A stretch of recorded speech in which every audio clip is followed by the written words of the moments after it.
Ang basis po ng legal obligations, The basis of legal obligation is the law itself. is the law itself, Oh, which walang includes nakalagay na restitution, bakit mo ikokot yung Which memorandum? includes po Paano mo nga the other i-apply provisions of yun, the even law. the civil code? How can you apply?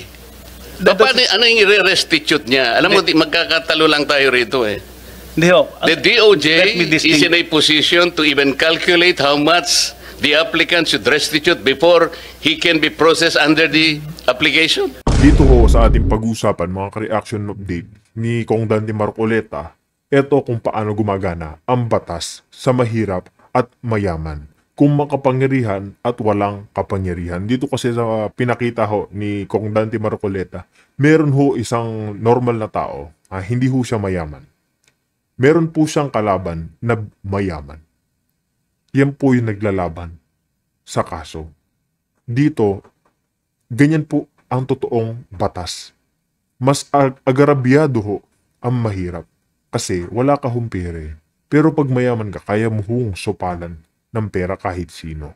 Kaya dito, pinaparinggan niya ho yung panunungkulan ng DOJ, ng ombudsman ni Kong Dante Marcoleta. Paano nga bagagana ang DOJ at ombudsman na sinasabi nila para sa taong bayan? Pero ang katotohanan ba, para sa taong bayan ba? O para sa mga kakilala nyong magnanakaw? Yan po ang ating pag-uusapan. Kaya mga update, irekta na ho natin to, pakinggan ho natin. Ito naging pahayag ni Kong Dante Marcoleta ukol dito sa DOJ at Ombudsman ni Boying Remulla. Pero bago ho yan mga update, kung bago lang ho kayo sa ating channel, isang like lamang po mga update, isang share, isang subscribe, malaking suporta na ho yan sa atin. Kaya rekta na ho tayo. Nagtangka po siya na mag-file ng charge. Alam po ba niyo kung ano sinabi ng piskal? Sa may parting Laguna po ito eh. Alam mo ba bata kung sino yung gusto mong idemanda? Wala kang kalaban-laban dito. So, under the standard, yung success rate mo sa prosecution, wala, zero ka dito eh. So, umuwi yung tao, hindi lamang malungkot na malungkot, kundi frustrated siya. So, ito pong mga ganito yung lumilitaw. Maaring tama rin po kayo na mayroong nangyayari na mga bagay na kinatutuwa ng ilan. Pero mayroon din pong downside kasi. Ang sinasabi natin, wag na yung masyadong highly technical na pag-uusap.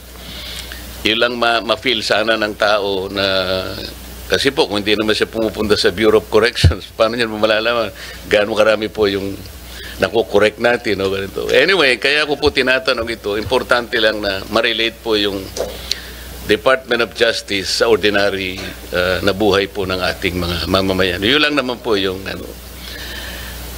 Kasi po, kagaya po nung sinabi ni ASEC Jermar kanina, ang DOJ ay talaga namang siya yung ating principal law agency sang-ayon sa ating Administrative Code of 1987. Di ba ma'am, sinabi mo kanina? Siya napaka-importante po ng role na ginagampanan po ng DOJ. Earlier po in our work in the Senate, more particularly the Blue Ribbon Committee, this representation as the erstwhile chairman of the Blue Ribbon Committee tried his best to get to the bottom of the investigation. We're talking about the flood control anomalous projects. Ang sabi pa nga namin noon, sisisirin po namin yung baha na yan para makita natin ang mastermind. Napakahirap po ng Yan nga mga update, no? Hindi naman po kasi madali itong ginagawa ni Kong Dante Marcoleta. Kaya ho binibigyan ng WPP itong mag-asawang Diskaya sa isang kadahilanan lang ho. Wala daw hong problema na bayaran yung mga nakurakot sa ating pondo. Pero ang pinaka-kailangan mga update, sisirin, kilalanin, alamin kung sino pa yung mga dinadawit, yung mga sangkot Diyaan. Kasi nga may malalaking isda pa ho diyaan mga ka-update. Hindi lang ho sa mga diskaya. Kasi ganyan lang ho yan mga ka-update. Hindi po natin sinabing pinoprotektahan din natin yung mga diskaya. Isa rin ho sila sa mga parang kasi gobyerno ho yung gumamit sa kanila mga politiko Kumbaga, napilitan lang din ho silang sumang-ayon kasi nga, pera yan, proyekto yan. Malay-malay ba nilang ganyan yung mangyayari? Diba? Binibigyan lang po ng witness protection program yan para nga ihalungkat, pangalanan pa netong mga diskaya yung mga kasabot ng mga politician. Kasi hindi lang po iilan yung mga sangkot dyan. Usapin po dito mga kabdit, bilyones at trilyones. Ilang trilyon na ho yung nawawaldas diyan sa flood control? Goose Project. Humigit kumulang 2 trilyon or 3 trilyon na ho. Diba? Hindi ho maliit na pera yan. Malaking pera ho yung usapin diyan. Kaya yung gusto ni Kong Dante Marcoleta, malaman pa kung sino pa yung malalaking isda sa likod ng mga diskaya ni Martin Romualdez, ni Saldico. Diba? Kasi mga ka-update, panigurado, may mas malaking tao pa ho sa mga yan. Yung mga ginagamit nila, yung sila Alcantara, Bryce Hernandez, mga Paul Guy lang ho nila yan. Mga small time pa lang ho yan kumpara naman kina Martin Romualdez na bilyon-bilyon talaga yung kinikita. Diba? Gusto lang ni Kong Dante Marcoleta masisid, malaman kung sino pa. Kaya bibigyan ho sila ng witness. Kaso ayaw ho Ginawa ho nila, binigyan ng witness protection program o ginawang state witness si Martin Romualdez, si Saldico, hindi nila mapauwi. Hayaw nilang pakantahin. Hindi nila makansela yung passport. Bakit? Kasi nga ho kakanta ho yan. Mapapangalanan lalo. Makukulong. Sa China mga ka-update meron pong etong si Xi Jinping, may nagnakaw sa isang posisyon. Nakalimutan ko lang pero mataas din po yung posisyon. Parang nasa prime, mataas po siyang posisyon Parang kumbaga, isa na ho siya sa pinakamataas na posisyon doon sa binigay na pwesto sa kanya ni Prime Minister Xi Jinping doon. Kaso nalaman ho siya nagnanakaw. Nasa edad na ho siya. Ang ginawa ho, bago lang ho yan ngayon 2025 mga kapatid. Ilang buwan pa lang yung nakakalipas. Baka 2 months pa nga lang ho yung issue na yan. Ginawa ho ni Xi Jinping, Prime Minister Xi Jinping, binigay niya ho ng parusang kamatayan. Yung inilulunsad ho ni Senator Bato mga kapatid, diyan sa mga corrupt politician, payag ho ba kayo na ganun din ho kamatayan ang ipaparusa sa mga corrupt na politician, gobyerno? Si Risa ho kasi mga kapatid, tutol ho yan. Alam naman po natin yan, hindi na ho nakakapagtaka. Pero ikaw kapatid, i-comment mo sa ating comment section para naman ho mapag-usapan natin kung sang-ayon kayo sa naging batas ng China at inululunsad ni Senator Batong kamatayan sa mga magnanakaw. Diba? Objective na sinet ng inyong lingkod. Kasi ayoko naman ng na-pinpoint lang natin. Sabi ko nga, puro sap-sap lang o maliliit na isda. Dapat yung matarget natin, yung pinakamalaking isda. Kasi siya yung nanggulo ng sistema kung bakit nangyari sa atin ito. And so, I maximize the potential. Naisip po yung Witness Protection Program. Dahil sa hirap po ng pagpipinpoint ng utak talaga niyan, mga ngailangan ka. So, I floated the idea doon sa 15 contractors initially invited in the hearing. Ang sabi ko sa kanila, well, ano po ito, napakahirap po ng inyong kinasasadlakan ngayon sa investigasyon ito. Unang-una, yung offense po na ating pinag-uusapan is a major offense. Plunder nga po ang mangyayari rito. At least marami pang iba. So, kung gusto po ninyo na tulungan ng Estado, meron po tayong remedyo rito because this is legislative investigation. And under the Witness Protection Program, Section 4, sinasabi niya, kung gusto po ninyong tulungan ng Estado, mahirap po ang gagawin nyo, ngunit may nakalaan pong protection and benefit provided by law. So, nung pinload ko po yung idea na yon, dalawa po yung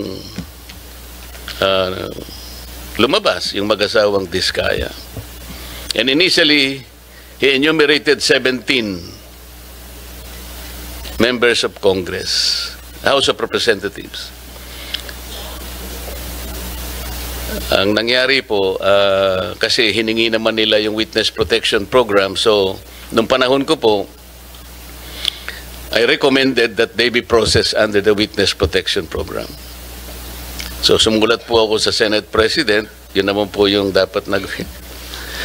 Sa kamalasan naman po, yung araw din na yun, nagkaroon ng coup. So, napalitan po ang Senate President. Yung naging Senate President, ayaw niya na po. Ayaw niyang ituloy. At dahil nga po, merong sinabi yung former Secretary of Justice, we cannot process them until and unless they return yung kanilang mga ninakaw, blah, blah, blah. So the new Senate President, pinangatawanan niya yun. Oo nga naman, sabi niya, the Secretary of Justice, sabi niya, yeah, that's a good policy. Kailangan mag-restitute muna sila before they can covered by the WPP. Isipin mo yun mga kapli. Mas naniwala pa si One Ball University kay Boying Remula. Mas naniwala, mas nakakatawa po talaga yung makikita natin yung mga kung paano ho sila kumilos. Ayaw ho nila pag kaalyado ka ni Pangulong Duterte. Yan po na yung malaking katotohanan dyan. Pag kaalyado mo si Pangulong Duterte, medyo tumabi-tabi ka dyan. Katulad ngayon si Senator Congdan de Marcoleta, may nakita ho ba kayong anomalya kung paano siya mag-imbestiga? Tanong lang ho, nakita nyo po ba kung gaano kalinis, kaayos, kung paano mag-imbestiga sa flood control issues si Senator Marcoleta? Pero ngayon, dahil hindi na ho siya chair, yung pumalit sa kanya, bumaba rin. Papalitan ni acting Bendalo. Ano kung gusto niyang talakayin? Farm to market, roads. Iniiba na ho nila eh. Wala na ho tayo sa flood control. Kaya hanggat hindi ho yan yung nakaupo, dyan bilang chair, wala ho tayong pag-asa.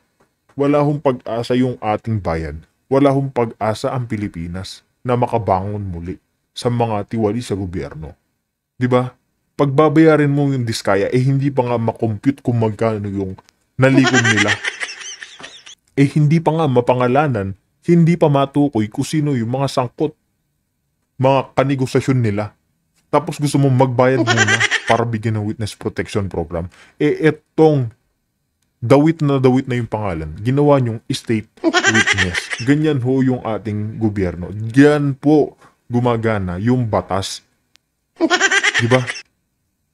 Pag malaki yung binibigay mo, okay, pwede. Huwag ka, magiging state witness ka, boss ka pa namin. Ganun lang ho yung usapin dyan, pera-pera lang. Paano po? How can we begin to even pretend that we know what to do and to help the state prosecute?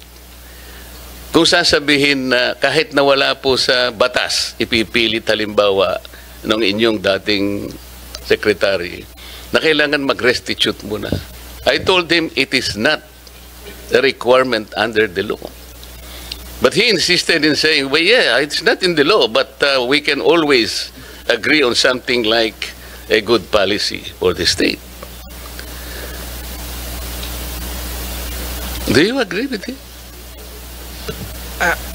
I agree with the position of Secretary Boying Remulla, now the Ombudsman. Basically, it being one of the conditions.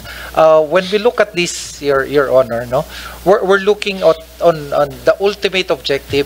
Paano yung Estado mananalo at mapapanagot itong mga to? Wala pa pong tapos sa pagpoproseso ng mga nakasalang na nag-a-apply po ng Witness Protection Program. Kasi kaakibat po sa pag-aaral na to, kasama rin po yung under the Witness Protection Program, kasama rin po sa pag-aaral ng atin pong prosecution team na yung paano kung pwede ba under Rule 119 naman pagpasok po. Marami pong iba't ibang binabalangkas at pinag-aaralan, Your Honor, at itong mga bagay na to, pwede pa pong makapagdagdag. Ipapasa ko ho kay Chief Dong at ito po ay aming masusing pinag-aralan at ilalahad niyo po yung iba pa pong mga prosesong tinitimbang Wala pa pong sarado, Senator. Lahat po ay tinitimbang pa. If with the permission of the Senator, Hindi, ang ibig kong sabihin, Opo. kung ipipilit na merong restitution kahit wala sa batas, so how can you process the application, for example, of the applicant? Kasi, kapag tinignan mo yung, I think the applicable section is section 10. Basahin mo yun, wala namang restitution. So, kung ipipilit natin that somebody should first restitute, doon pa lamang sa title ng batas, Secretary, it is all for the benefit, interest, and protection of the witness. To burden him or her with additional requirement which is not in the law. Hindi ko ba intindihan? How can you agree with that?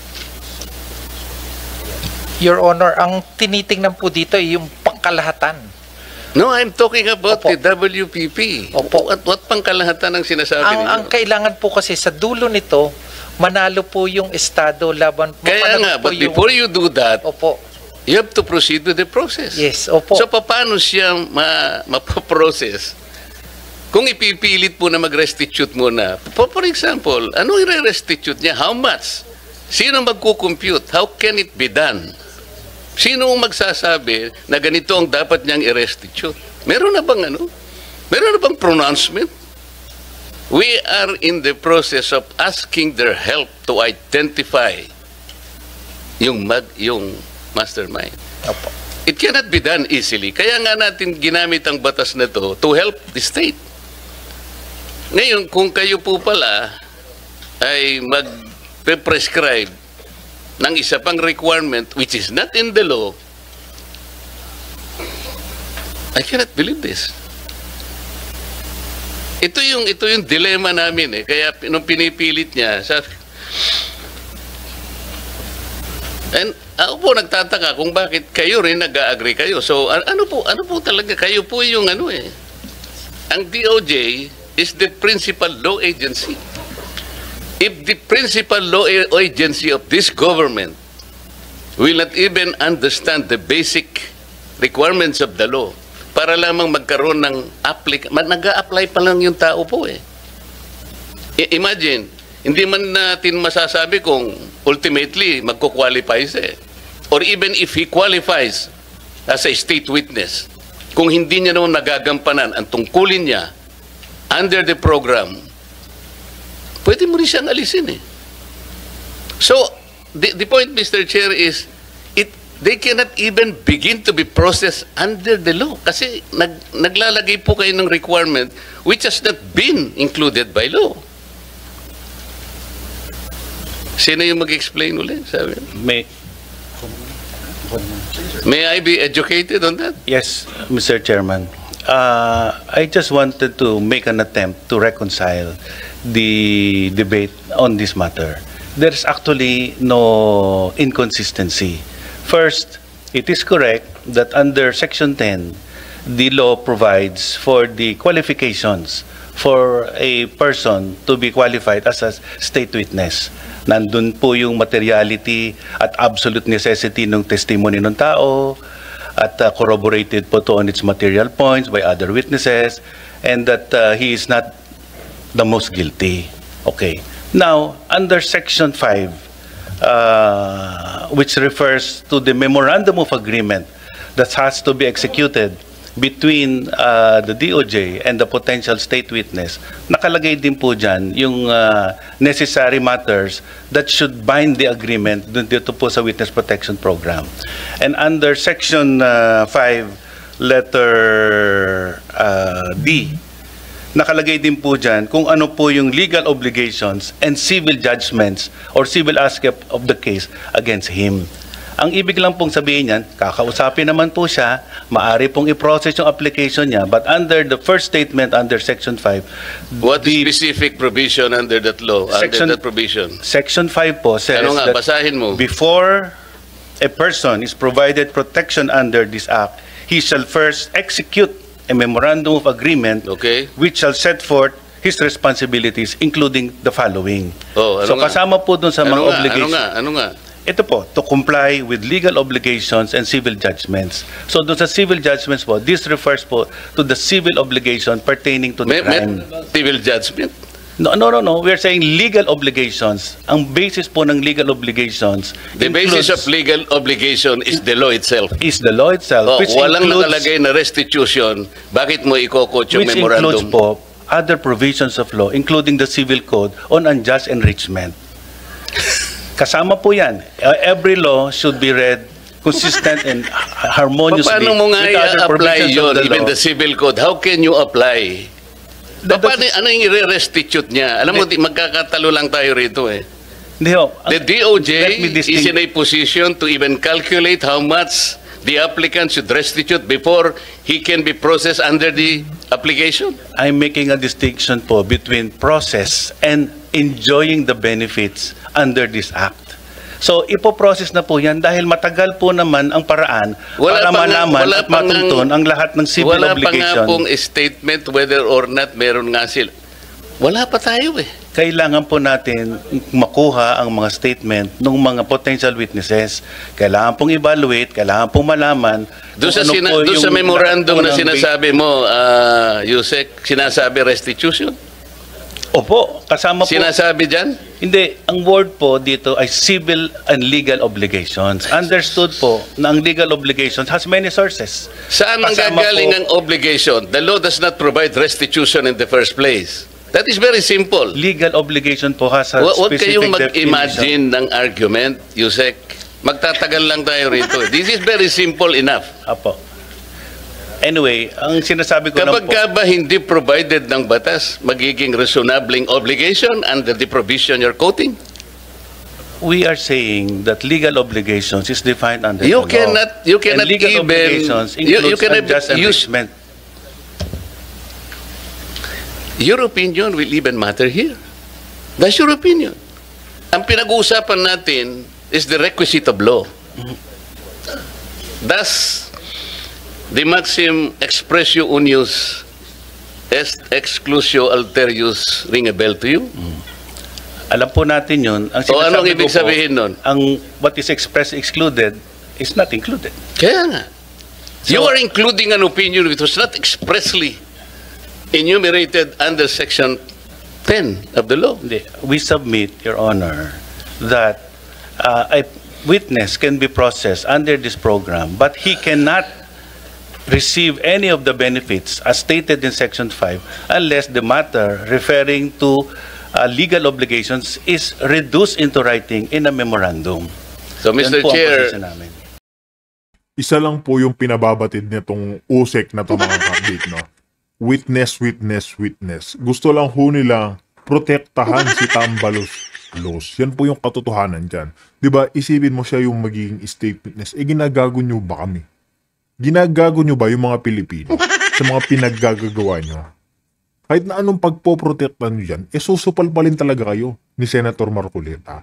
Wala kayong magagawa kasi alam na ng taong bayan kung sino yung mga sangkot, yung mga magnanakaw. Kung sino-sino yung mga kakampi nyo dyan. Halata naman ho itong mamang ito na pinoprotektahan niya lang yung state witness. Sino ba yung state witness? Si Martin Romualdez, mga kabdi. Diba? Pinoprotektahan niya lang ho. Kaya nga ito, si Kong Dante Marcoleta, pilit niya hong binubuwag. Yang mga, alam nyo na, yung mga kurap na yan. Pilit niya hong binubuwag.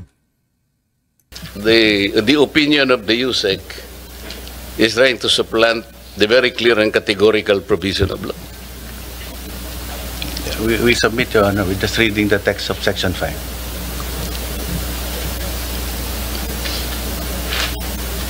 Your Honor, may I also add, we are trying to get to the bottom of the You investigation. are adding an opinion and you are supplanting the basic provision of law.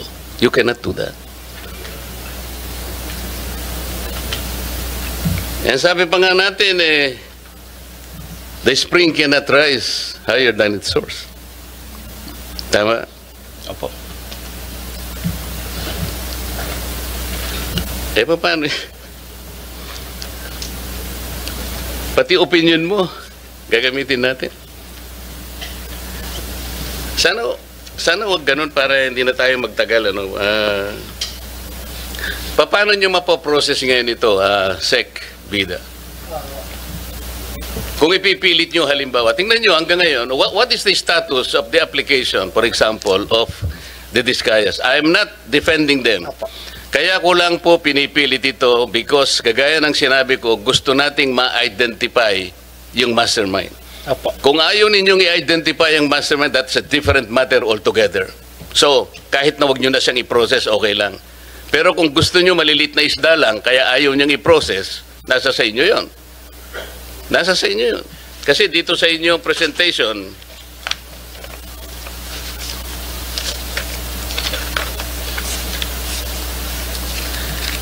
yung Office ng Secretary, yung law enforcement program ninyo, yung percentage of successful prosecution, meaning conviction vis-a-vis acquittal, is 90.14%.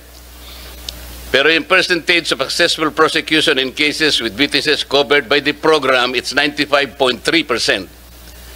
And then the third, percentage of successful prosecution in relevant cases handled by the DOJ prosecutors, 80.5%. So dito mas mataas talaga yung success if you will use the WPP. Hindi nga ako, nagtataka nga ako kung bakit averse kayo dun sa pag-process dun sa... Samantalang wala namang nilalagay na restitution, ipipilit nyo para lang hindi sila makover ng program. So ano mangyayari sa batas natin?